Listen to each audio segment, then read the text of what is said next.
So, good afternoon to everybody. I will just give you some announcements here before we continue on the lecture about family and sexuality. Simple thing on the syllabus, which is now I updated on the website just to formalize here the number of questions in our final exam. So the final exam, we have 40 questions instead of 50 questions, and it's going to be 0.5 points per question. So the same style as the third attempt of exam 3. So it's going to be the same style of exam 3. And also on that document in which I explain the style of online exams, exam online, this one. So for the final exam, you're going to have 40 multiple choice questions, 0.5 points each.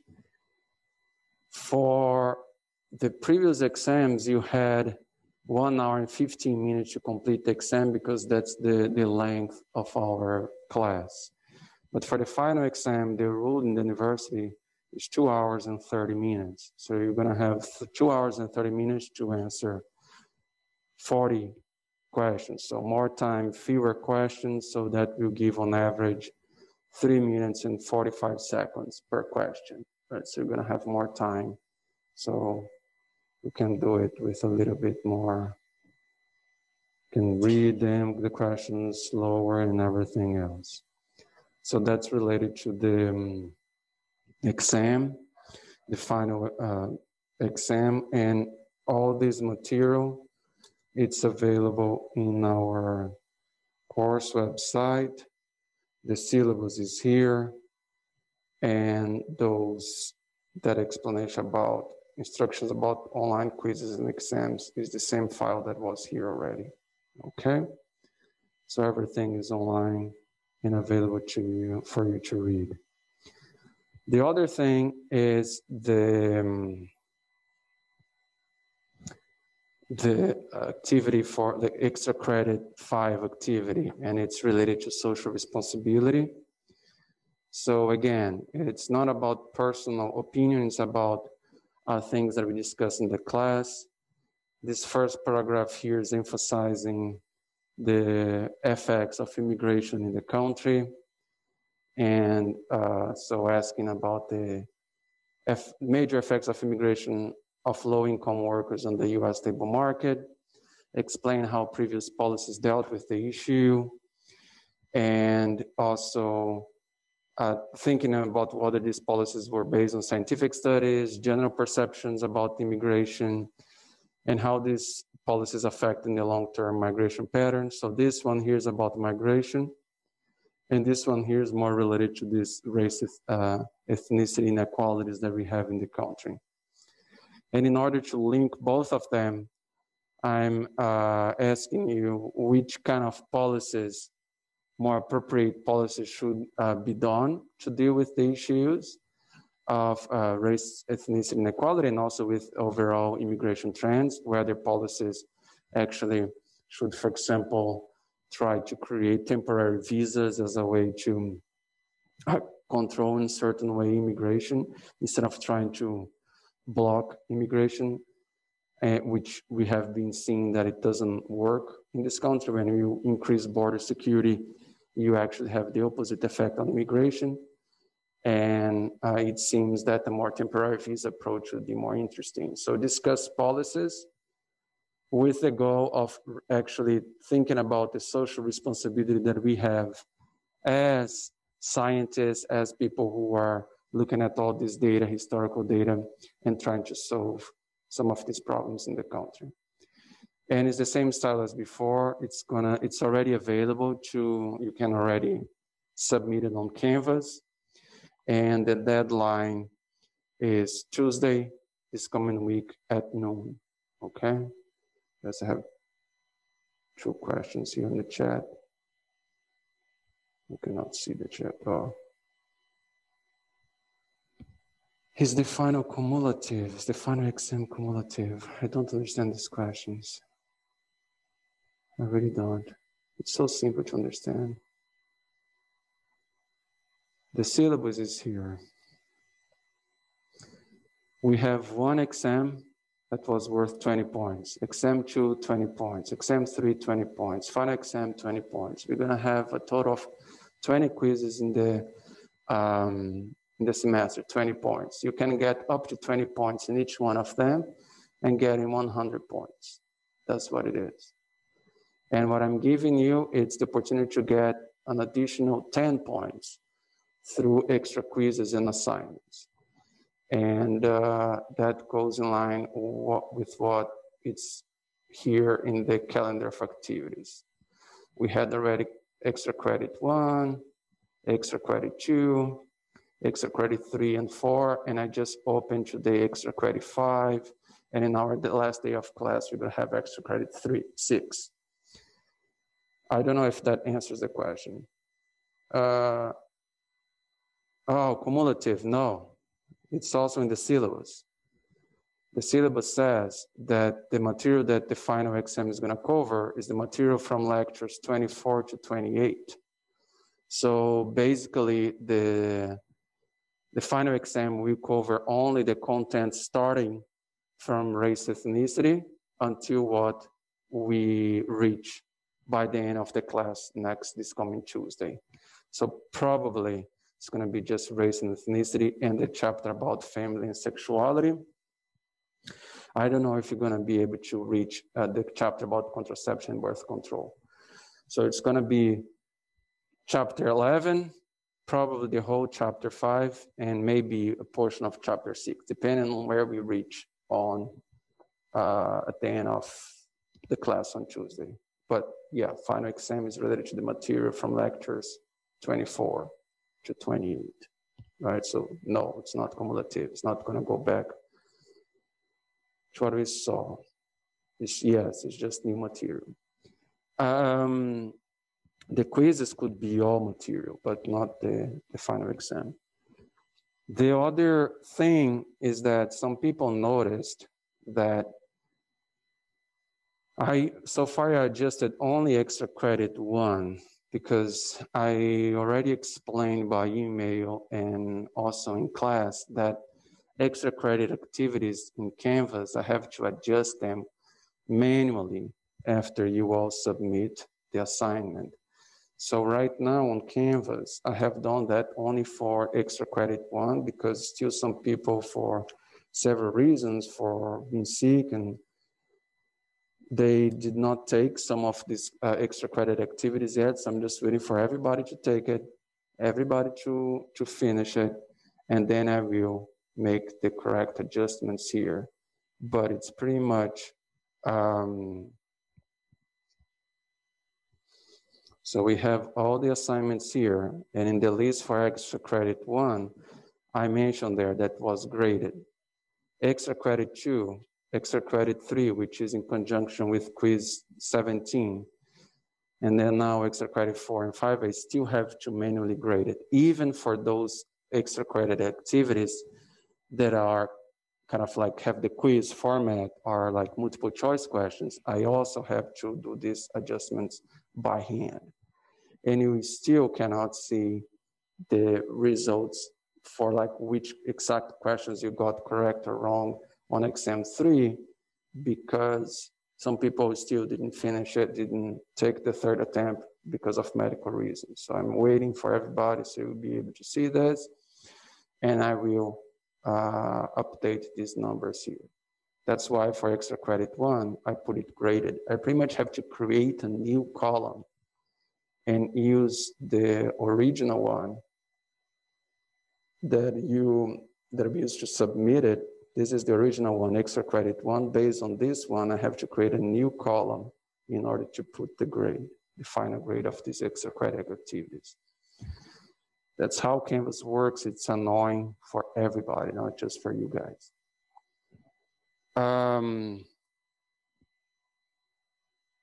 That's any more questions? Any doubts? Anything?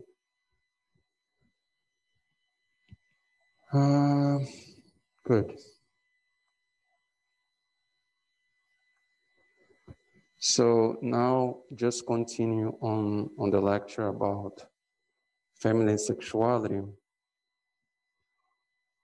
Just get here, open this file as well.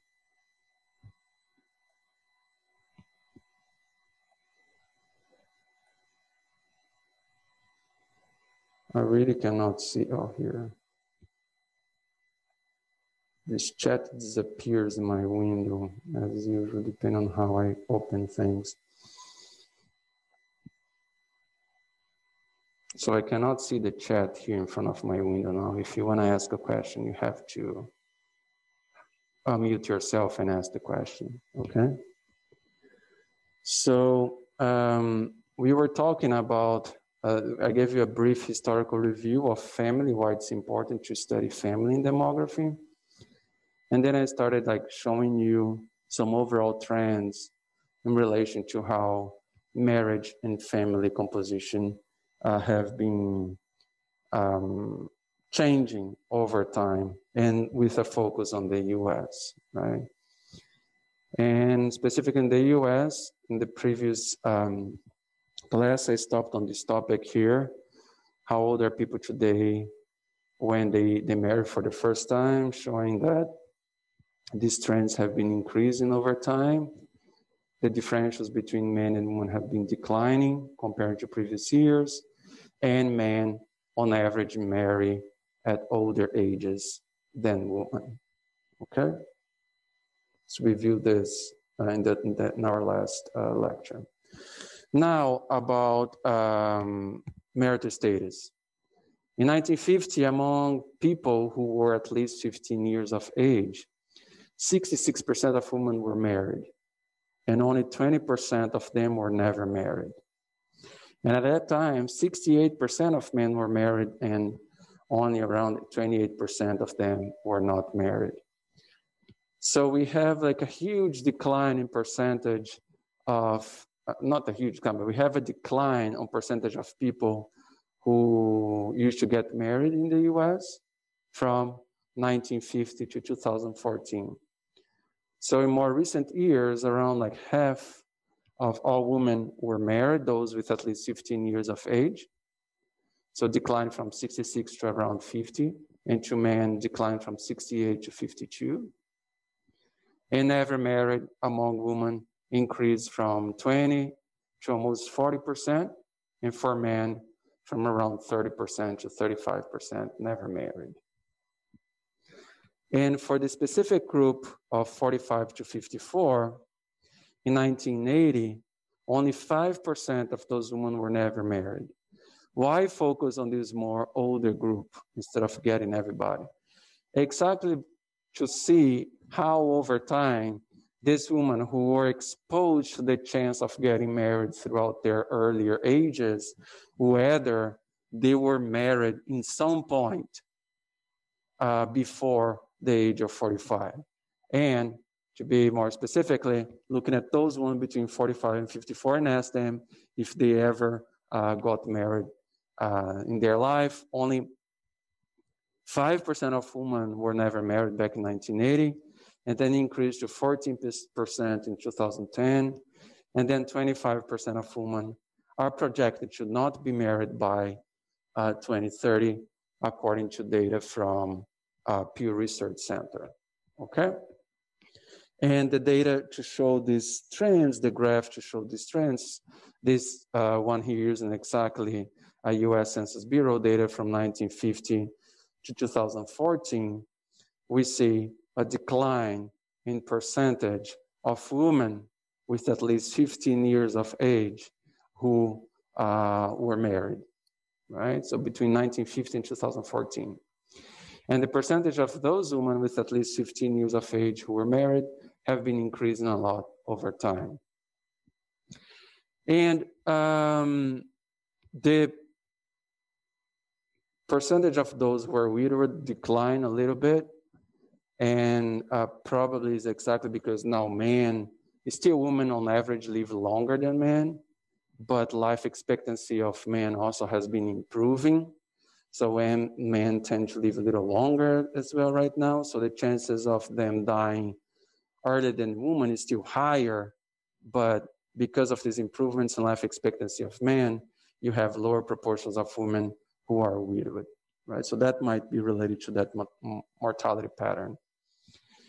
And divorce starts to be more accepted in our society and has been increasing, but it has not been increasing so much in this past years since the beginning of the 90s, right? It has been around 10, 12%. So it's not so high.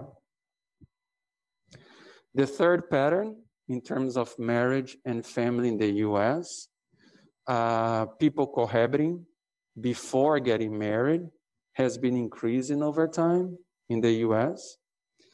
And first unions, whenever we are talking about first unions include both those people who are cohabitating or they are married. And there is very little change between 1995 and 2010 in the percentage of women that were not in a union. Women who were not cohabitating were not in a marriage, around 28%. So if you put together women who were in some sort of union, cohabiting, or they were married, if you put these women together and look at changes between 1995 and 2010, the overall percentages have not changed as much. So around only 30% of women are not either cohabitating or getting married. But when you disaggregate these two numbers, then you see changes of women getting married or cohabiting. So cohabitation, women living with their partners but not in a formal marriage relationship, increased from 30% in 1995 to 50% in 2006, 2010, right? Based on data from the National Survey of Family Growth. And that's a longitudinal survey following the same people over time. In this data here, specifically, we are talking about women. And the percentage of women who are married declined from around 40% in 1995 to 23% in 2006, 2010. So when we put together women who had some sort of union, either cohabiting or marriage, the numbers are not changing as much. But what is changing is actually now more people are cohabiting and more women are cohabiting and fewer women are getting married proportionally. And of this 50% here of women who are cohabiting, 40% of them transition to marriage, 32% of them remain cohabiting, and 27% of them dissolved their relationships. So there is a chance that people first cohabit with their partners and then afterwards they married, or they just keep on that same kind of relationship, cohabitation, but there is also the case of people dissolving their partnership. And overall, in a cultural sense, cohabitation without being married is becoming more acceptable in the country, okay? So here, just to show that the percentage of women that didn't have any first union, were never cohabiting or never married, kind of stay stable over time, 28, 27, 29% between the years of 1995 and 2010. If you add these numbers here to these numbers here, if you get the 34 plus 39, 43 plus 30, 48 plus 23, it's going to be each one of these columns, if you add cohabitation and marriage, it's going to be around 70%. Which is pretty much the complement of this 30% here. But what's going on is that when you break down women who had some sort of first union, those that were either cohabiting in marriage, then you see the trends of cohabitation increasing and marriage decreasing over time. And these changes we have been observing in these last few decades, only since 1995. It's not, these trends are still going on in the country, and it's not, it didn't stop yet. And, but it's just to show that even in like a small time interval, you see the significant variations on those trends. Women aged 19 to 44 reported cohabiting prior to their first marriage.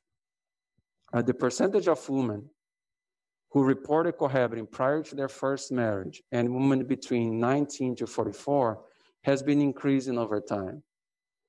So women who reported, yeah, I cohabited with my partner before getting married, or it was another partner and then I dissolved their relationship, married someone else, doesn't matter. The importance here is to understand whether women, they reported cohabiting before they first got married. And it increased from 11% in between 1965 and 74 to 46%, 59%, and more recent years, 66%. So cohabitation is becoming the new normal these days, right? And Mandy Manning, she's a professor who works on this historical analysis of cohabitation, of how families are formed and the reasons behind it. And I will talk more about her here. And there is a paper that I added by her in our course website related to cohabitation expectations, which is, I'm going to show in the following slides. So here is the percentage of women between 19 and 44 years of age who cohabited before their first marriage by marriage cohort. So what's the percentage of women who got married, who cohabited before their first marriage by the year in which they were born, right? By the time interval in which they were born. And that's exactly related to this data here, like 11% from 1965 to 1974, 66% at the end of the period, right? I just got the same data from this graph and I showed in the previous slide. This is just to show how the percentage of women who cohabited before ever got married has been increasing a lot in the US, and that's only getting women between 19 and 34 years of age. Cohabitation, the levels of cohabitation varies by education attainment. Usually more educated women are less likely to cohabit. In 2009 and 2010, 74% of women with less than a high school degree have ever cohabited. 67% for those with a high school degree, 57% for those with 1 or 3 years of college, and 50% of those with 4 or more years of college. But you would say, oh, but like usually women who are more, have higher levels of education, they might be more open to don't formally get married, and then they would have higher chances of cohabiting. But the data is showing exactly the opposite. That's because it's related to something that I mentioned in the previous lecture. Usually, people who invest on their education and trying to get a better education, and then invest on getting better jobs, they postpone marriage, and they postpone overall having a first union. And in this case, both cohabitation and getting married, right? And so usually women who have higher levels of education, they usually postpone cohabiting, postpone getting married, invest on education, invest on a job, and then afterwards, when they decide to build a family, then they formally get married. So the overall percentage of those who ever cohabited, it's smaller than for those that have lower levels of education, because usually women who have lower levels of education, they might not have such a stable life, so they don't formalize their union with their partners. So all these economic aspects, they affect the way in which the household is structured, right? It's not a moral thing. It's not like in terms of cultural values at this point, because now cohabitation is more accepted. It's more related to these economic factors that these different women are experiencing through their lives. And these economic factors, they have different influences by level of education of women. So here, overall, the percentage of women who have ever cohabited for women between 19 and 44 years of age have been increasing for all different levels of education. For lower educated women, higher educated women, everybody, they have been increasing over time. In this case here, when I'm comparing these columns, these 4 columns, I'm maintaining education constant and vary time. Comparing here, I'm looking at the effect of time. Looking at this variation, I'm looking at the effect of time, maintaining education constant. If I do the opposite, let's look in the specific year, so let's maintain year constant and see the effect of education. Let's vary education. 1987, women with lower levels of education had higher percentage of ever experienced cohabitation than women in older ages. With higher levels of education. Women with lower levels of education, for all these different years here, maintaining year constant, they have higher chance of ever cohabiting compared to women with higher levels of education, right? So that we observe for all these different years. And even more recent years, that's the difference between these two years is actually higher than we saw in previous years, right? Here was like 40 to 37 was like 3% difference, and here only 4, and here 7. But again, the pattern, it's what I mentioned in the previous slide. Women with higher levels of education, they have lower chances to ever experience cohabitation with their partner. And this is a more recent paper by Wendy Manning about actually now marital expectations. It's not actually the question that we saw in the previous slides about whether women cohabited or not. It's more about, do you expect to cohabit throughout your life? And overall, what she's mentioning here is that the expectation of cohabiting has has not increased as much anymore as it did in the past. The stalled second demographic transition that's being mentioned in this specific case is that 18 to 24 single women have strong expectations to marry than to cohabit. Because I mentioned before in the previous slides, with all these cultural changes that we experience in the world, and now divorce is more acceptable, and also cohabiting is more acceptable, you would expect that women are more likely to say, oh yeah, I expect to cohabit before getting married throughout my life. But in more recent years, there is a stall on that increase, pretty much saying that, no, I have a more expectation to marry than to cohabit. And this is among younger women. So in this case, remember the second demographic transition. What is the first demographic transition?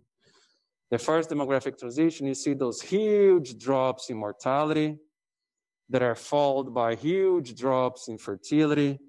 And then in more recent years, low levels of mortality and fertility, we have a kind of like smaller population growth, in some cases, even a decline in population growth.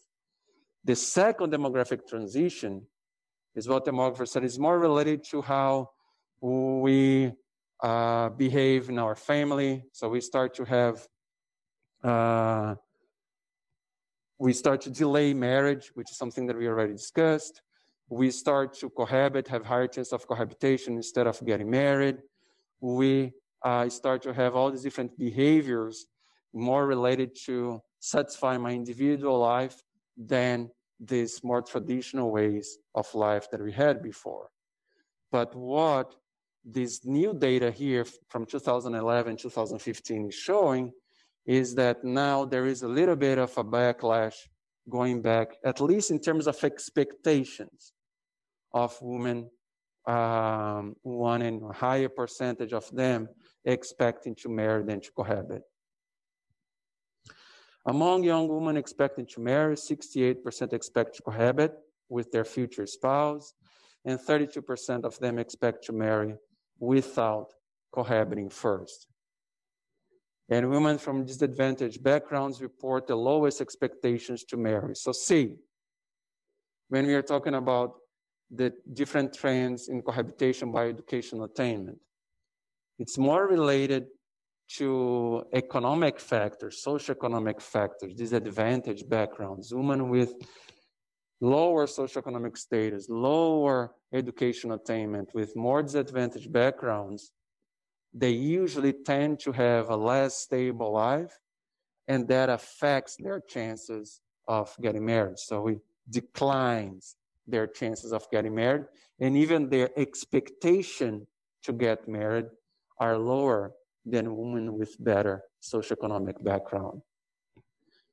There is also variation by education.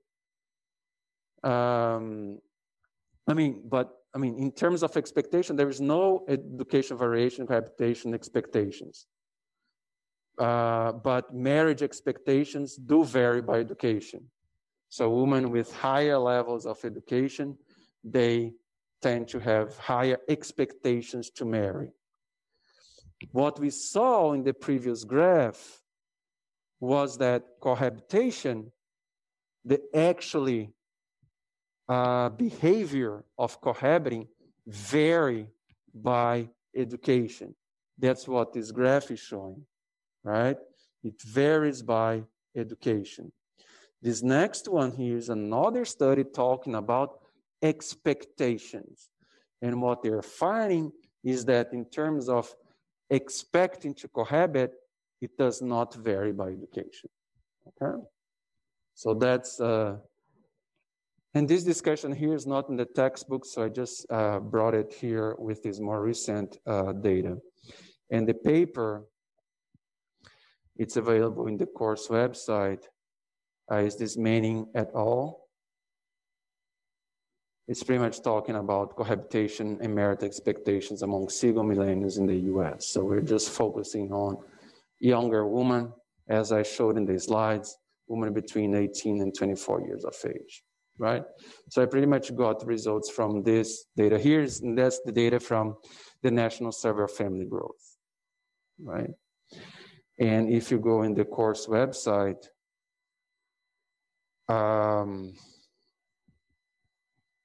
that's family. It's under this extra reading. So if you just download this compressed, the zipped file here, you uncompress it, you will get this paper, right? So that's the one that I added into the lecture here. Another important change that has been happening in the US in relation to family and marriage is the number of babies born out of wedlock, number of babies born to unmarried mothers. So the percentage of babies born to unmarried mothers increased from 5% in the late 1950s and went up to 41% in 2013. And actually, in the US, we used to have those homes for unwed mothers, mothers that were not married and got pregnant. That was not acceptable, so acceptable culturally in our society.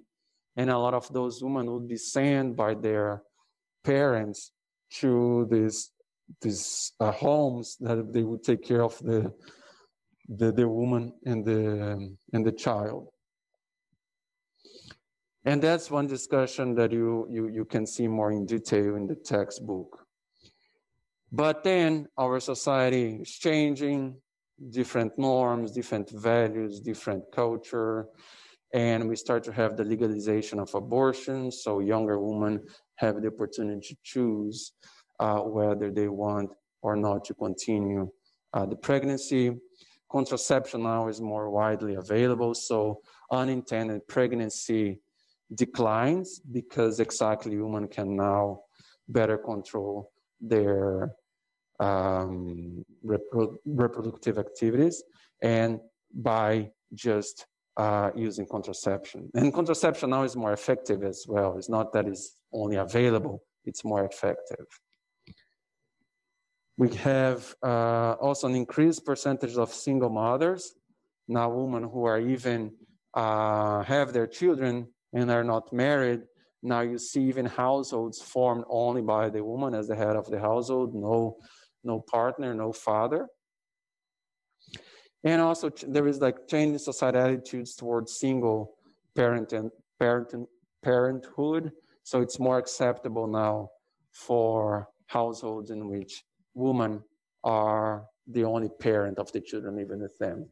Those households, they face more burden, socioeconomically speaking, but it is also more acceptable to have that in our society. So it's like all related to these cultural changes. And then you start to see, I mean, at the same time that women start to be able to control their being pregnant or not with contraception, you still have a lot of variation in the access to contraception in the country because it's still expensive. And even abortion, with all the backlash from more conservative states that try to prevent women the right to have abortion, you have these increases in percentage of babies born to unmarried women, but they don't have to go and live in the specific homes to take care of them. They can usually build their own household, and it's more acceptable in our society. But again, there is a lot of variation in terms of access to contraception, exactly based on socioeconomic status and also by race, ethnicity. And that's what I'm going to talk here now. Births to unmarried women vary a lot by race, ethnicity, right? So non-Hispanic white women, only 10% of them in 1980 had babies while they were not formally married. 29% of them had babies while they were not formally married in 2013. So it increased over time. Non-Hispanic Black women, these percentages were much higher, 57 to 72%. And Hispanic women in between these two groups, 24 to 53%. But one important thing to mention is that this 72% of African American women reporting that they have children while they are not married in 2013, it does not necessarily mean that there is not a partner living with them in their household. A lot of these women here might be cohabiting. They are not formally married, but they could be cohabiting, right? I mentioned it's more acceptable now to have households in which we have only the woman present with the children, and that's possible, of course. They suffer more socioeconomic burden because it's only the woman providing the resources to the children. But it's still, they might have their partner living with them in the household.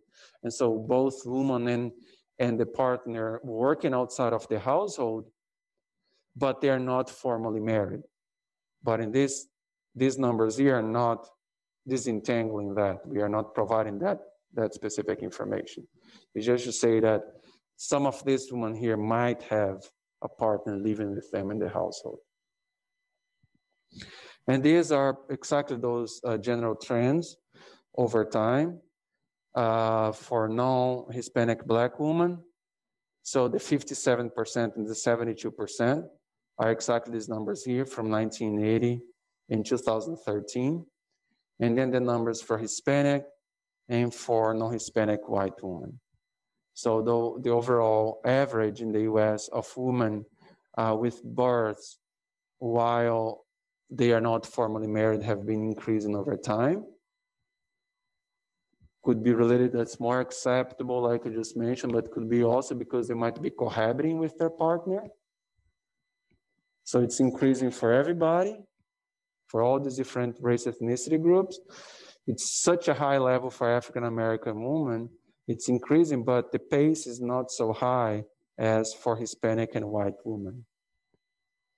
But the differentials are still there by race ethnicity, right? Exactly. Also, usually African-American women have lower levels of education than Hispanic women, than white women.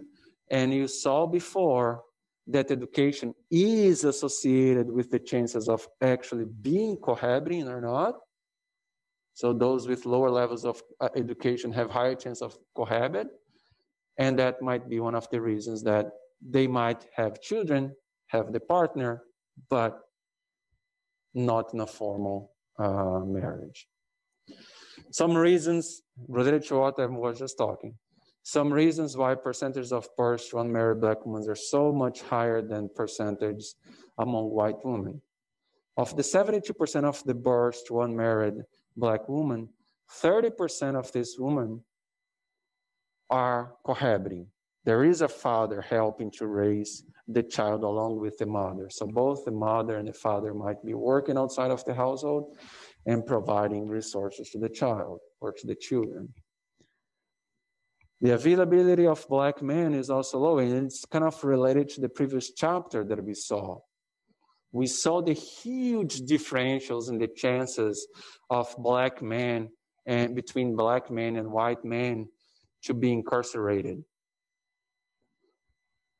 Black men who were raised in really rich households when they were children, they have pretty much the same chances of being incarcerated as white men that were raised in poor households. And if you look at the really poor households, the chances of Black men being incarcerated is really high. Those graphs from the Inequality of Opportunity, Opportunity Insights project by Professor Raj Chetty. And linking that into this discussion about family, it's exactly what you're saying. 1.5 million of the 8 million Black men in the age of 25 to 54 are not available for Black women because they are incarcerated and because they have higher levels of mortality, higher chances of dying. We also saw in the chapter about mortality that racial crossover. What was that racial crossover? That mortality among Black men or mortality among African-American population as a whole is higher than among the white population. But at older ages, at really old ages, around 75, 80, 90 years of age, the chances of the white population die increases and passes those of the Black population. But throughout most of their lives, African-American population have higher chances of dying than the white population, and they have higher chance of being incarcerated. All related to historical aspects, all related to the opportunities that are available for them in our society, to discrimination, to racism, to everything. And that those slides that I showed you on the chances of Black men and white men being incarcerated by the wealth of the household in which they were raised shows this pattern really clearly. That the chances of a Black man who were raised in a really rich household being incarcerated is at the same level as a white man that were raised in a household with low levels of income, right? And that affects family structure. which is the topic of this chapter. Age of the mother. The older the mother, the more likely she has to be married because they were more exposed to the chance of getting married. The older the woman, the less likely she is not married when she gives birth. So the chances of having out of wedlock babies is lower for older women, exactly because they are more likely to be married. And this next graph shows the percentages of births to unmarried women by age of the mother when children were born. So here overall, we have around in the country in 2013, 40% of the births that happened in the US back in 2013, they were births to women who were not formally married. When you break that down by age, what do you see? Really young women, those under the age of 15, women under the age of 15 are much less likely to have children overall than, for example, women between 20, 24 and 25, 29. But out of the births that were experienced by this woman under the age of 15, 99.2% of those births were to women in this low age here who are not formally married. Of course, the overall number of women who have children in these older age groups here compared to these ones, we have more births overall. But as these women get older, they have higher chances of being married, and then we're going to have lower percentage of births to women who are not formally married, right? So when we reach the age group of 20, 25, and 30 to 34, 20 to 20, 25 to 29, only 36% of the births for this woman here in this year were to women who were not formally married, right? And 22% among women between 30 to 34 were births to women who were not formally married. Another thing that's changing, and I mentioned that as well in the chapter about race ethnicity. So these two chapters are really talking to each other a lot. So it's interesting that it's good that they are part of the same portion of the course. And in this specific thing about interracial marriage, I mentioned that in a study by Frank Bean, professor at University of California at Riverside, University of California at Irvine, I think it's Irvine. And I also mentioned based on data from the Pew Research Center. And here's the specific data from the Pew Research Center that I collected. So since 1967, there's a steady rise in the intermarriage in the US. So what is, when we use this term here, intermarriage, the correct, the more appropriate to explain what we are talking about is interracial marriage. People saying that they are marrying someone else from a different race, ethnicity, right? Among all people married in the US, around 3% of them were married to someone else from a different race, ethnicity back in the end of the 1970s, beginning of the 1980s. And that increased to 10% in 2015. But if you look at the more, those people that were newlyweds in each one of those years, then you see an even bigger increase, because here you are considering even people that were married a long time ago, older generations, and just trying to get the generations from those specific time points. So people who were married around this time, people who were married at this time, then you see the increase going from 3 to 17%, right? exactly because older generations, they had lower chances of being married to someone from a different race, ethnicity. And then I'm going to break this down for different variables. So breaking down interracial marriage rates by race, ethnicity. And then you see that among whites and blacks, the chances of being married to someone from another race, ethnicity have been increasing, but increasing much faster among blacks than among whites. So dramatic increases in intermarriage for blacks. And also for whites, but blacks is really, really clear.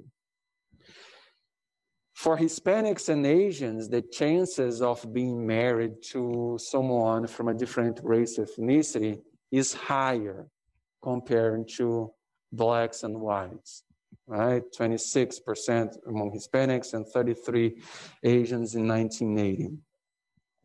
It kind of stayed stable among Hispanics in this 35-year period, but kind of declined among Asians from 33 to 29.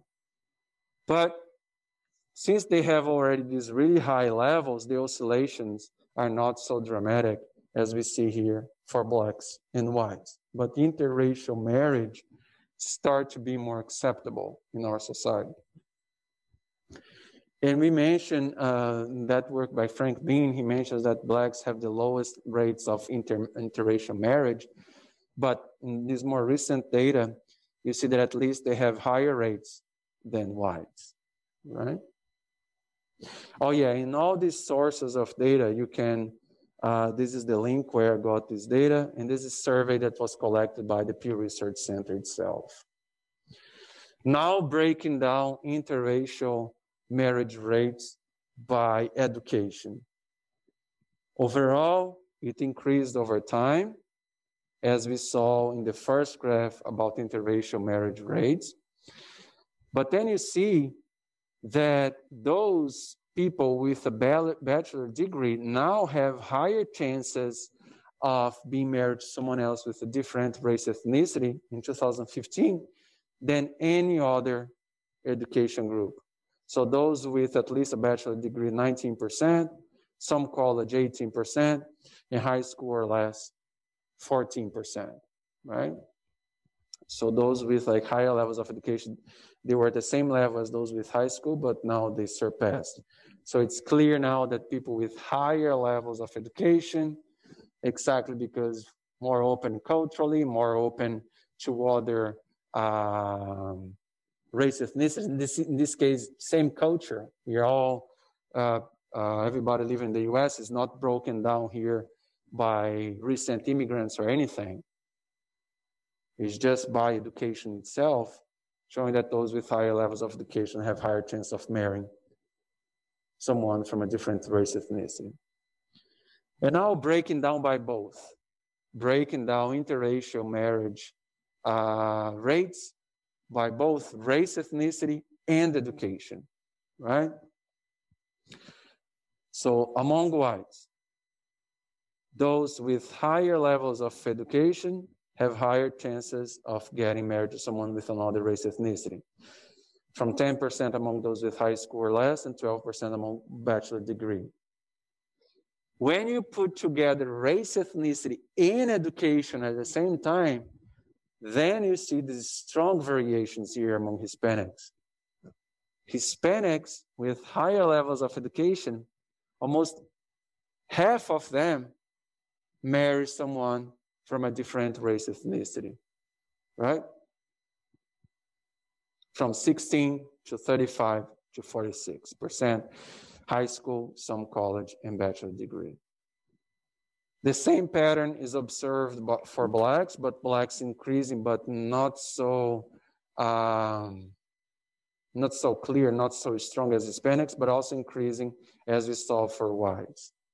But overall, blacks also experiencing higher levels of interracial marriage than whites. If we compare only those with a bachelor degree with those with at least a bachelor degree, 12% among whites, 46% Hispanics, and 21% blacks. And Asians has a different pattern. It increases from those with high school or last to some college, but then it declines for those with at least a bachelor degree. That could be related to those ones with higher levels of education being more recent immigrants, or even if they are third plus generation Asians, they could still be more connected to people from their race, the same race ethnicity, even those with higher levels of education, right? But this kind of different pattern here among Asians deserves questions and deserves a deeper analysis, because they don't follow the same pattern as we saw for non-Hispanic whites, Hispanics, and non-Hispanic African Americans. Whenever we see this, first, there is a really clear pattern here by race, there is a clear pattern here by education, and there is these different patterns of Asians compared to the other ones. So all these different patterns and variations, they deserve more research and deserve more understanding of our population.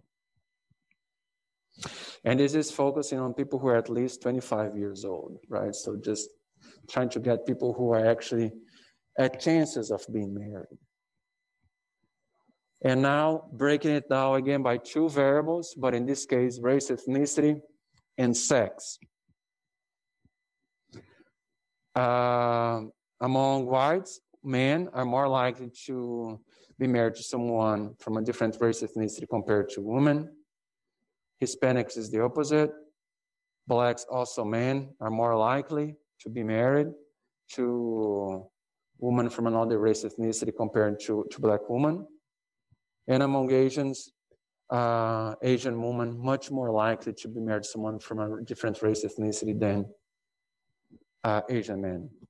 This graph doesn't show what I'm going to say here right now, but again, deserves more attention, deserves more studies. There is a visiting assistant professor in the Department of Sociology. You can look at her profile on our website. Her name is Dr. Emilce Santana, and she has different research projects, and one of them, she looks at interracial dating in different social media platforms. And in that kind of data that she has, it's much more detailed.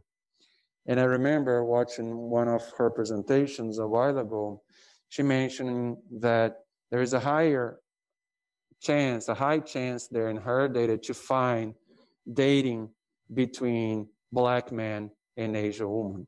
This graph here is not showing that. It doesn't provide that more refined information, but it's just to show you that when you see all these variations, it brings up more research questions, and it's our intent here, right? Look at this data and see, why is this happening?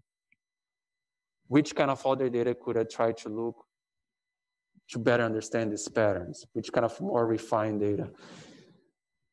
I could implement a survey and go ask to people around the country by race, ethnicity, their interracial marriage rates, but then that's really expensive, right? So this approach that people have been doing right now to look at social media, it's a way that you can use computational methods to access this data, really refine data in a faster way, right? But it's just to show that a simple graph, as these ones that I'm showing here, they open up interesting research questions. Cool? Questions? The second topic on this chapter is about sexuality. And the author in the textbook starts discussing about sexuality by bringing up these two theoretical frameworks in which we can try to understand sexuality. Then he mentions the essentialist framework, which is more based in biology. And he also mentions the social constructionist framework to explain sexuality. So in the essentialist approach, difformism is an important aspect here on this approach. An essential biological or psychological characteristics common to all persons and distinguish them as either of one sexuality or not. A fundamental drive for one's inclusion into or not into being classified as heterosexual or homosexual. So usually in this essentialist approach, when we are trying to classify people as being heterosexuals or homosexuals, we are pretty much looking at more biological characteristics of these people.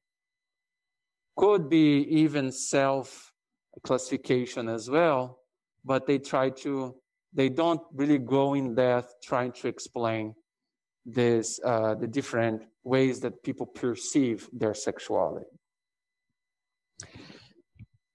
Exactly trying to go deeper and better understand these different patterns, the social constructionist approach is against the notion of binary categories. And it provides these varying degrees of sexuality. Alfred Kinsey, and pretty much proposed with his co-authors, different ways to understand sexuality that would go beyond this binary, simplified approach of the essentialist framework into this approach that would better capture the varying degrees of sexuality. And in this book, The Social Organization of Sexuality by Lohman and others, they mention exactly that sexual orientation is such a complex topic that it's better to try to capture that information, what people think about their sexuality in a more complex way, right? So that's what we're going to discuss here. And here in this chapter, he mentions that sexuality can be measured by different dimensions. Self-identification of sexuality, whether the person self-classifies as being homosexual or heterosexual. Sexual behavior, the actual sexual behavior of the person. One person can classify him or herself as being heterosexual, but say, no, I had homosexual relations before. So that's related to behavior. Sexual preference, sexual desire. Someone can say, oh, no, I'm heterosexual. I never had sex with someone from the same sex, but I would like to, right? So that is different ways that you can try to capture sexuality from the people that are trying to interview them, right? So you can ask, how do you self-identify in terms of sexuality? What was your actual sexual behavior up to now? And what's your desire? And all of these dimensions not necessarily agree with each other. I just gave these examples here right now. As someone can say, no, heterosexual, never had sex with someone from the same sex, but I'd like to. So these dimensions not necessarily agree with each other exactly because there is so much complexity on this topic, right? And that's why the whole discussion is being done now. What's the problem with this? Data. Having so refined data is difficult. Even this first question about self-identification, we don't have so many, we don't have many surveys that capture that. And then having a survey that captures the three of them, it's even more difficult. But the National Survey of Family Growth that I already mentioned here before, and the survey that was conducted in 2006 and 2008, and this one here is the one that Professor Dudley Poston discusses in the textbook. This data set did collect information to measure sexuality in these three dimensions. And exactly because these questions are so refined, go so much into people's, it's like really confidential information that they don't want to share with everybody. It has to be done in a way in which people feel comfortable sharing that information. They will not be identified in the survey by their name or anything. So this data is collected through computer. It's not a person asking the question to the interviewee. And it allows for more complete and reliable data. So it does ask the information about self-identification, whether the person self-classifies as being homosexual, heterosexual. The behavioral dimension. Heterosexuals are those that report having only opposite sex partners and no same-sex partners. Homosexuals in the behavioral dimension are those that report having only same-sex partners and no opposite sex partners. And sexual preference is in terms of desire. Heterosexuals are those who are only attracted or who are mostly attracted to the opposite sex, and homosexual are those who report being only attracted, who are mostly attracted to the same sex, right? Then you can have like these three sets of information to measure these three different dimensions: self-identification, behavior, and sexual preference. And then try to capture the complexity of your population. And you have all these different outcomes based on these three questions. One, someone can report a homosexual or heterosexual response only to identification, the first question, only to desire. Desire was not in this order here. Desire was in the third question here that we saw. And behavior, the other question. We could have someone who reports being homosexual, heterosexual to both identification and desire, to both identification and behavior, to both desire and behavior, and the same answer, either homosexual, heterosexual, to all of them. All right? And this is the work by Dudley Poston, the author of the textbook. I think Chang used to be his grad student. What the data found, what this data analysis found using this National Survey of Family Growth. 2.43% of the females gave a homosexual response to at least one of the three dimensions. And what are the three dimensions? Self-identifying as homosexuals, having same-sex sex in their lifetimes, or desiring or being attracted to same-sex persons. For males, this percentage was a little higher, 2.87%. The overall survey is representative to the country, but still the sample size is not so big. It's 7,356 women that have information for this variable here, and 179% of them reported a homosexual response to at least one of the three dimensions. And 176 men out of 6,139. 17.62% of the female homosexual sample reported all three dimensions. And for males, around almost 30% of them reported homosexual answers to all three dimensions. And this is the result for women. So we have here 179 women, those ones here that I said before. They gave a homosexual response to at least one of the three dimensions, right? They gave a homosexual response to one of the three behaviors. And we say only to behavior, only desire, only identity, behavior and desire, behavior and identity, desire and identity, and all of them. And all of them, 17.62% is what I reported here before. And the 17.62% is here. So this diagram here is pretty much just showing this same percentage of only behavior is here.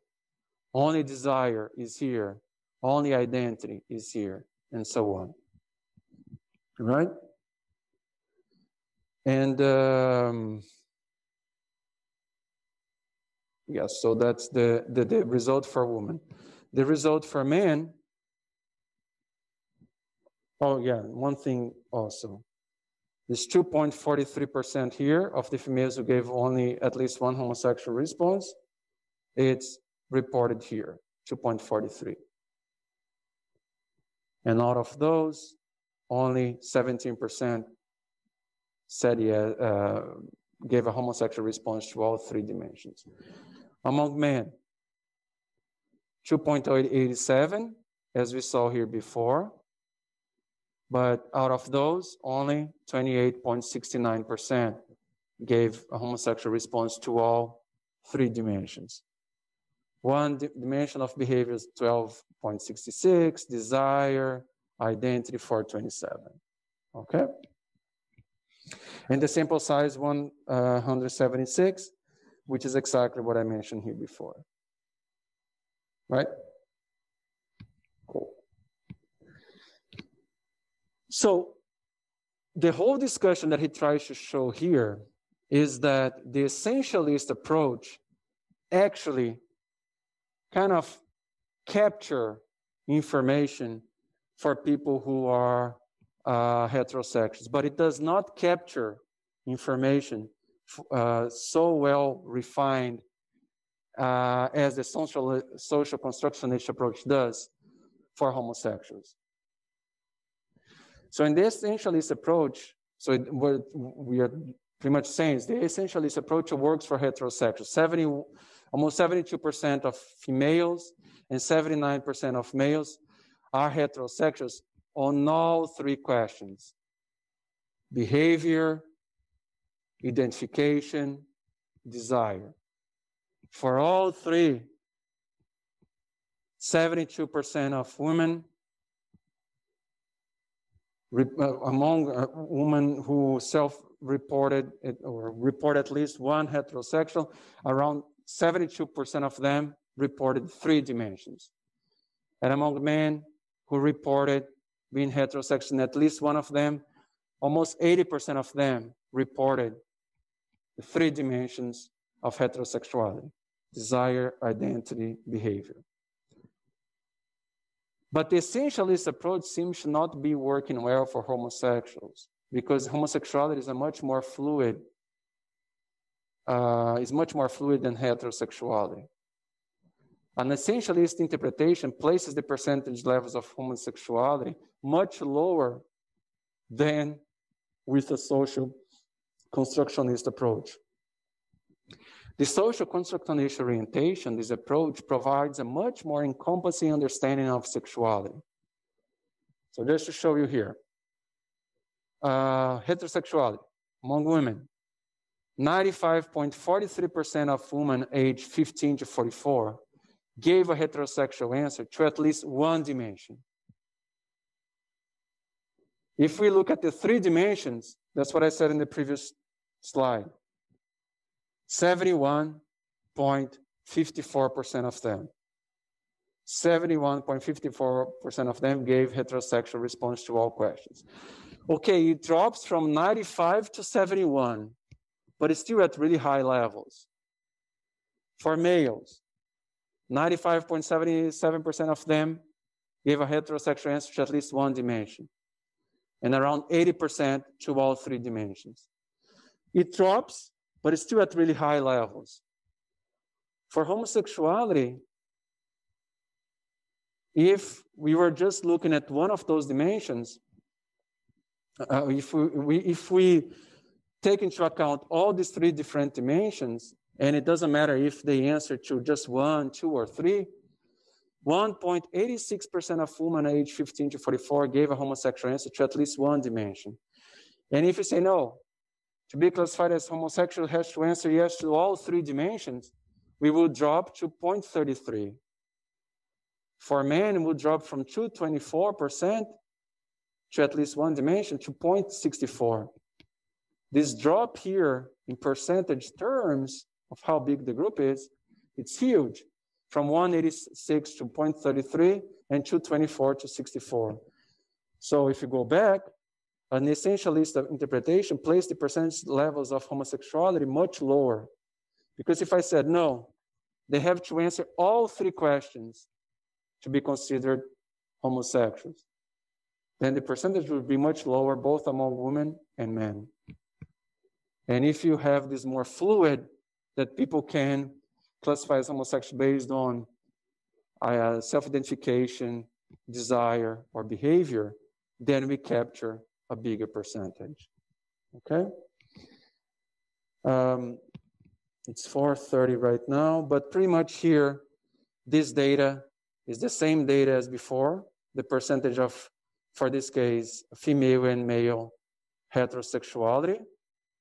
And these numbers are just the ones that I just mentioned before, right? The 95.43 is here, 71.54 is there, 95.77, and 79.09. I'm just interpreting these tables. And for homosexuals, 186.33 among women, 86.33, and men, 224.64. I'm just interpreting these results, right? So in the next, on Tuesday, we will finish this chapter about family partnering. And yes, we will be able to see at least the beginning of the contraception chapter. Quiz 18 is open right now, and it's going to be open until tomorrow at noon, and it's about the race ethnicity chapter. And the extra credit activity number 5, it's already open to upload your file, and it's going to be open until Tuesday at noon, okay? Thank you very much. Have a great weekend, and I see you guys on Tuesday.